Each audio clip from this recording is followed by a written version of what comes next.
আজকে আমরা তো এমনি জুবিন গর্গের প্রচুর গান শুনেছি, কিন্তু ইদানিং সিনেমায় আর জুবিন গর্গকে দেখা যায়নি। যদি থাকতো আরও ভালো লাগতো। তার গান শুনে শুনেই বলতে গেলে আমাদের অনেক অনেক মানে আমরা অনেক মানে ওনার গান এখন শুনলে আমাদের অনেক কিছু লাইফে, কলেজ স্কুলের লাইফের কথা মনে পড়ে যায়। বাট ইদানিং যা সিনেমা হয়েছে তাই সিনেমায় তার কোনো গান নেই, বাট থাকলে খুব ভালো হতো। বাট আর তো তাকে পাওয়া যাবে না। যাই হোক, আজকে আমরা জুবিন গর্গের প্রোগ্রামে এসেছি, ওনাকে শ্রদ্ধা জানিয়েছি। এটাই আশা করব তিনি যেখানেই থাকুক তার আত্মার শান্তি কামনা করি।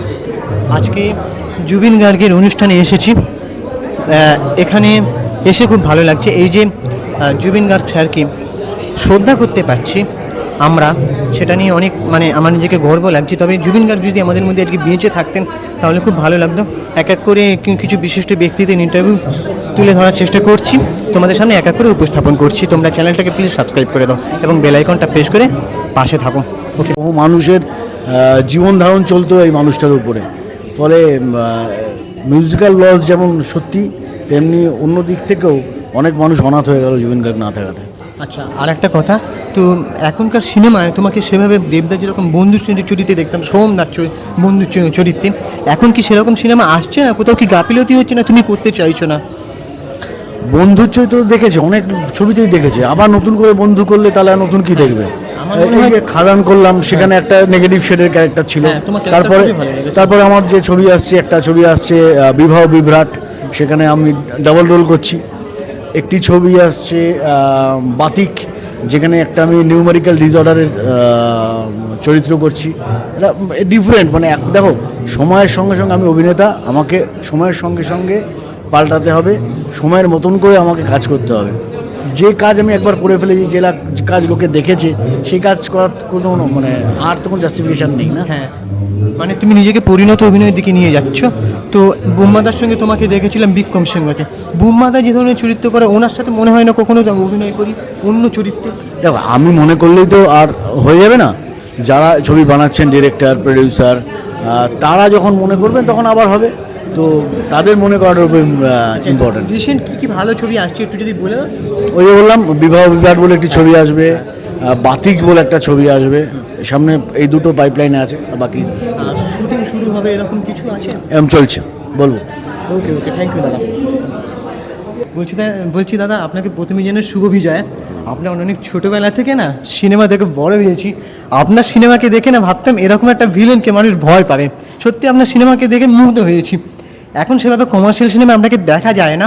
আর তার আগে আমি বলে রাখি, জুবিন গার্গের অনুষ্ঠানে আপনাকে দেখে সত্যিই মানে ভালো লাগলো, যে একটা মানুষের সাথে আমি সামনাসামনি দেখা করতে পারলাম। তো এবারে এখন লাস্ট আপনার খাদান দেখলাম, আপনার অভিনয় কিন্তু সবসময় ভালো লাগে আমাদের দুজনের বলে, আমাদের পরিবারের সবাই। তো এখন যেভাবে দাদা হচ্ছে কমার্শিয়াল সিনেমা সেভাবে আসছে না, দেবদা যেমন শুরু করেছে, তারপরে যেভাবে কাদা ছোড়াছুড়ি রেসারেসি হচ্ছে, আর তুমি সবসময় কমার্শিয়াল সিনেমাকে বিশ্বাস করে এসেছো, তোমার অনেক কথা আমি শুনেছি। তো তুমি দাদা এটাকে নিয়ে কি বলবে? এটা নিয়ে একটা কথাই বলবো, যে ভালো প্রডিউসার আসুক, ভালো কমার্শিয়াল ছবি হোক। আচ্ছা, তোমার কি দাদা কোনো সিনেমা আসছে? এলে জানতে পারবে। সব বাংলা ছবি দেখা অভ্যেস করো। আচ্ছা দাদা, আর বেশি সময় নষ্ট করবো না। বলছি, তো তোমার মতে মানে এখন সুপারস্টার তো দেবদা তো সুপারস্টার থেকে মেগাস্টার হয়ে গেছে। তো এখন সবাই বলছে নাকি এরকমভাবে মেগাস্টার নিজেকে দেওয়া যায় না, এটা নিয়ে কী বলবেন? অমিতাভ বচ্চন সুপারস্টার। ও আচ্ছা, হ্যাঁ দাদা, প্রথমে জানাই শুভ বিজয়, কেমন আছেন? আচ্ছা, জুবিনের স্বর্ণ এটা তাহলে জুবিনের থেকে সরে করি প্লিজ একটু কাট। হ্যাঁ, কেন এটা তো দুটো বিষয় আলাদা। হ্যাঁ, চল যাই। হ্যাঁ, তো আপনার এখানে জুবিন গার্গের অনুষ্ঠানে এসে কেমন লাগছে? এবং আপনি তো অনেক কিছু শেয়ার করেছেন শুনেছি, নতুন করে সেটা নিয়ে আর কিছু বলার নেই। তো জুবিন গার্গের স্মৃতি যদি কিছু একটু দু লাইনে বলেন, বেশি বলতে হবে না। আমি বহু বিশিষ্ট শিল্পী আছেন যাদের কাছাকাছি যেতে পারিনি। গান মেলা বা মানে হেমন্ত মুখোপাধ্যায়ের সঙ্গে একটা ঘটনাচক্রে অ্যাক্সিডেন্টালি একবার যোগাযোগের সুযোগ হয়েছিল।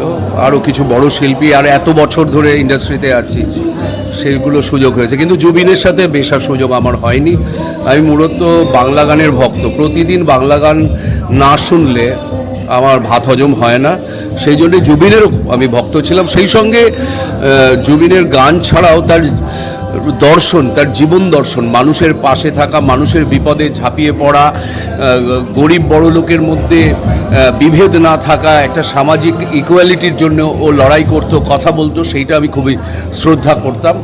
সেই জন্যে জুবিনের মতো, জুবিন গার্গের মতো একজন দরদি শিল্পীর মৃত্যু হয়েছে অথচ বাড়িতে বসে থাকবো, এটা হয় না। সেই জন্যেই ছুটে এসেছি। আমি যতদিন বেঁচে থাকবো এই আক্ষেপটা থাকবে যে জুবিন অকালে চলে গেল।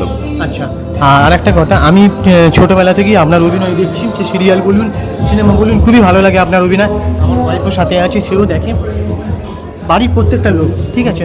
তো আর কি সিনেমা আসছে, আরও অভিনয় আপনার গুরুত্বপূর্ণ দেখতে চাই। আমি এক্ষুনি একটা ছবি করছি, সেই ছবির বিষয়বস্তুটা খুবই ইন্টারেস্টিং। আর লৌহ গৌরাঙ্গের নাম রে সৃজিত মুখার্জির ছবিটি শুটিং এবং ডাবিং সবে শেষ হয়েছে। এটি ডিসেম্বর মাসে রিলিজ করবে, আপনারা সবাই এতদিনে জেনে গেছেন।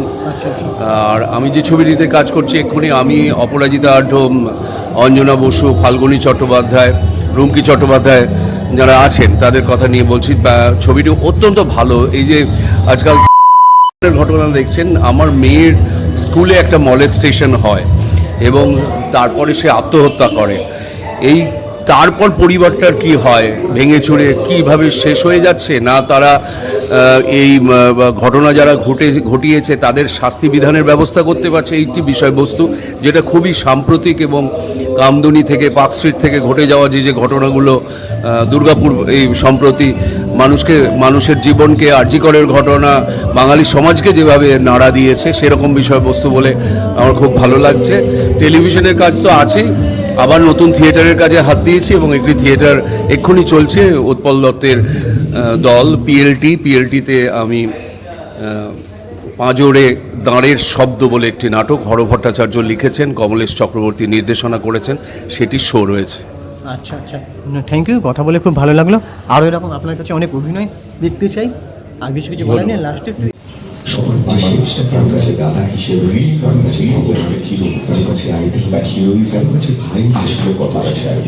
বিভিন্ন সময় বিরুদ্ধ আছে, সঙ্গে তার দেখা আমরা শেষে খাবে অনেক আদেশে আবিষ্কার মুহূর্ত, যেখানে আমরা কাছে পারবো জানতে পারবো আমরা অনেক জুবিন গার্গ আসলে কি ছিল, যারা সম্মান দেখাতে চাইছিল।